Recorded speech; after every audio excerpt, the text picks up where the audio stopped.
Monsters don't appear in mirrors. They hide in the ordinary.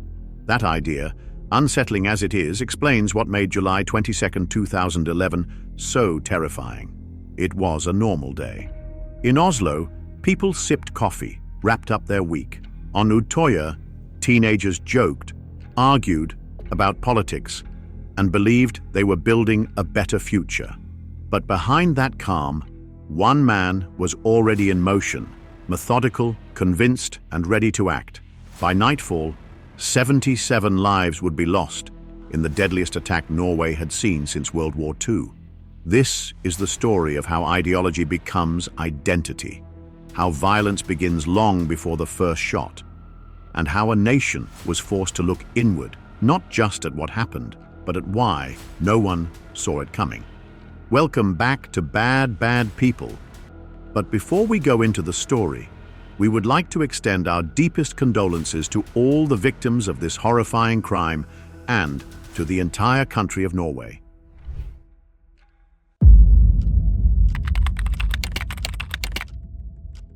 It all started around 3:25 p.m. on that fateful Friday of July. Oslo's government quarter was winding down for the weekend. Civil servants prepared to depart, unaware that in 60 seconds their world would explode.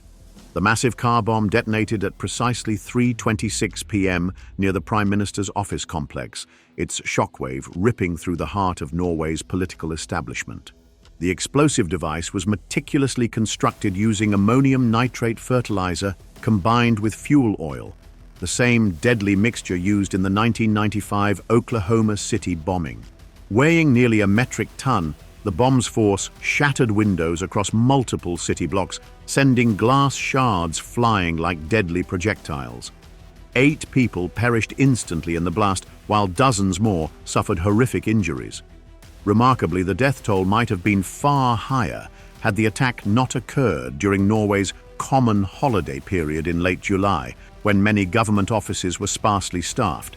Survivors described the surreal moments after detonation. "The explosion threw me across my office," recalled one government worker. "When I got up, all the windows were gone, and there was this eerie silence before the screaming started." It was a big air pressure through the tunnel. Prime Minister Jens Stoltenberg, whose office was severely damaged, escaped unharmed. As emergency crews rushed to the scene, authorities initially suspected international terrorism. But the real horror was still unfolding just 40 kilometers away, where a man dressed as a police officer was boarding a ferry to Utøya Island.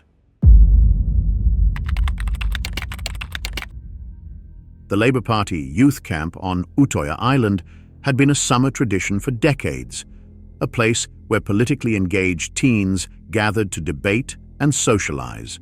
That afternoon, about 600 young people were on the island when news of the Oslo bombing reached them. Many were discussing the attack when they spotted what appeared to be a police officer arriving by ferry around 5 p.m. Anders Breivik, dressed in a convincing police uniform, calmly told camp staff he needed to conduct a security check related to the Oslo explosion.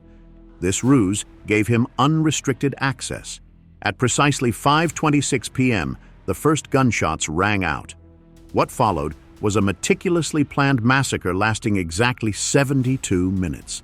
Armed with a Ruger Mini 14 semi-automatic rifle and Glock pistol, Breivik moved methodically across the small wooded island. He used his police disguise to lure victims, calling out that he was there to help before opening fire. Many campers fled into the surrounding forest or jumped into the freezing lake waters. Others hid wherever they could, in tents, under docks, or like 17-year-old Lisa Marie Husby and 46 others, barricaded inside a cafeteria freezer. The gunshots kept getting closer, Lisa recalled years later, her voice still trembling. "We heard him trying the door handle, then 2 bullets came through the window. I'll never forget the sound of his boots circling our hiding place." The youngest victim was just 14 years old. The majority were teenagers with their whole lives ahead of them. It took police over an hour to reach the island due to transportation delays. When they finally arrived at 6:25 p.m., they found Breivik waiting calmly near the shore, having killed 69 people in one of the worst mass shootings by a single perpetrator in history. Yet, he surrendered without any resistance. The combined death toll from Oslo and Utøya would ultimately reach 77, Norway's darkest day since World War II.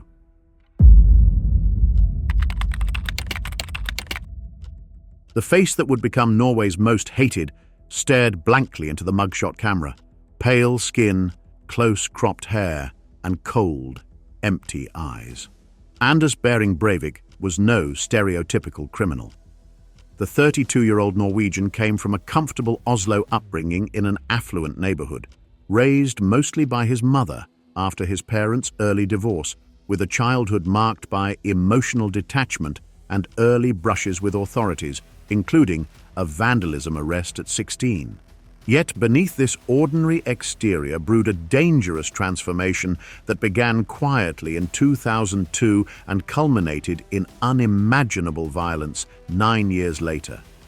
Experts would later trace his descent into extremism through his computer activity. Thousands of hours spent consuming anti-Islamic propaganda, far-right conspiracy theories, and white nationalist literature. By 2009, he had begun compiling his monstrous 1,518-page manifesto called 2083, a European Declaration of Independence, a disturbing collage plagiarized from various extremist sources mixed with his own paranoid fantasies. The document's very production revealed his meticulous nature, written in English to reach a global audience, formatted professionally, and released digitally just hours before his attacks. Breivik's preparations showed military-like precision. He obtained a firearms license legally, joining a pistol club to hone his marksmanship. To avoid suspicion, while purchasing 6 tons of fertilizer, enough to yield 950 kilos of explosives, he registered a fake agricultural business. He conducted reconnaissance missions to government buildings, even calculating blast radius. The final piece was his police uniform, not a costume, but an authentic-looking outfit, complete with insignia, purchased legally and altered for his purposes. Every detail served his warped vision of sparking a nationalist revolution through spectacular violence. Forensic psychologists who later analyzed Breivik reached a unanimous conclusion. As one expert starkly put it, this wasn't madness.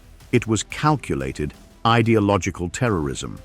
His meticulous preparations, coherent writings, and calm demeanor during the attacks revealed a man fully in control of his actions.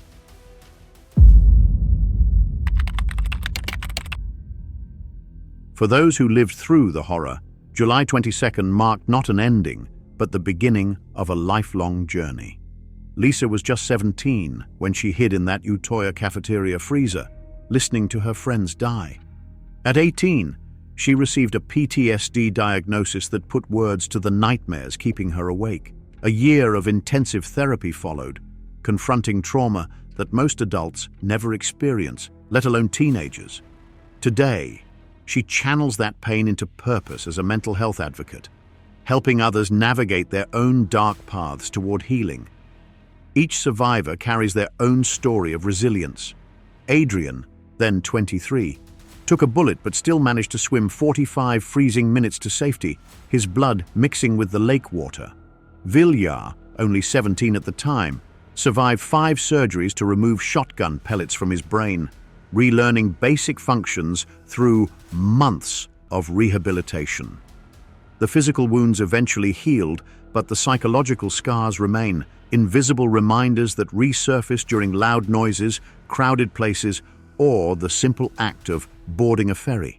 Yet from this shared trauma emerged extraordinary strength, graduations achieved against all odds, weddings celebrated with bittersweet joy, careers dedicated to public service and activism.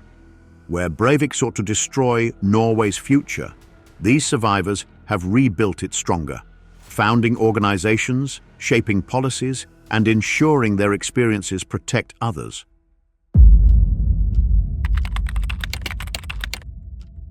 "13 years after his killing spree, Anders Behring Breivik remains Norway's most notorious prisoner.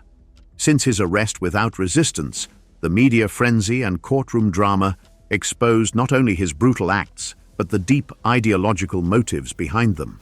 At his 2012 trial, Breivik openly defended his actions as a necessary crusade against multiculturalism and immigration, targeting Norway's Labour Party as the enemy.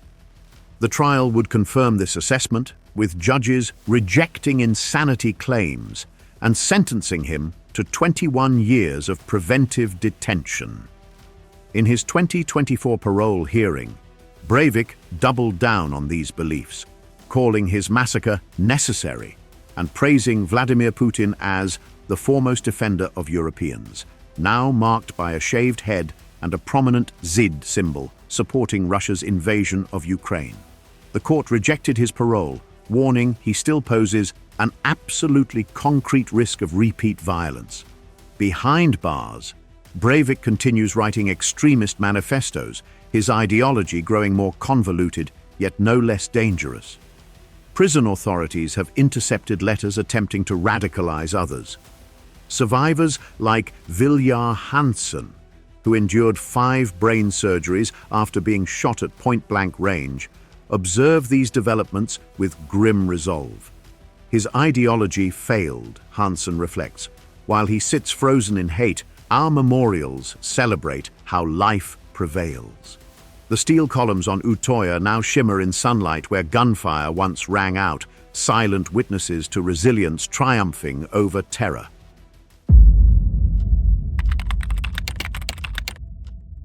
In the aftermath of the attacks, Norway faced a defining choice: how to respond to unprecedented violence targeting its democratic institutions. Prime Minister Jens Stoltenberg set the tone at the National Memorial Service, declaring, "Our response is more democracy, more openness." This philosophy guided concrete reforms as the nation rebuilt. Police emergency protocols underwent complete restructuring to prevent the critical delays that hampered the Utøya response. New rapid deployment systems ensured armed officers could reach any crisis point within minutes. Parliament strengthened hate speech legislation while carefully balancing free expression protections. On Utøya Island, where 69 young lives were stolen, a powerful memorial now stands. 69 steel columns rising from the landscape, each bearing a victim's name. The government also established comprehensive support programs for survivors and victims' families. The terror of that day didn't end with the gunfire. It echoed in the questions left behind. How could such hatred grow unnoticed? How close are we to danger when it wears an ordinary face? What does the face of terrorism look like? Norway chose reflection over rage. Survivors became voices of strength, their hope a quiet legacy. What do you think drives someone to commit such horror in the name of ideology? Share your thoughts below. And if this story stayed with you, subscribe to our channel for more real stories that move and remind us what it means to be human.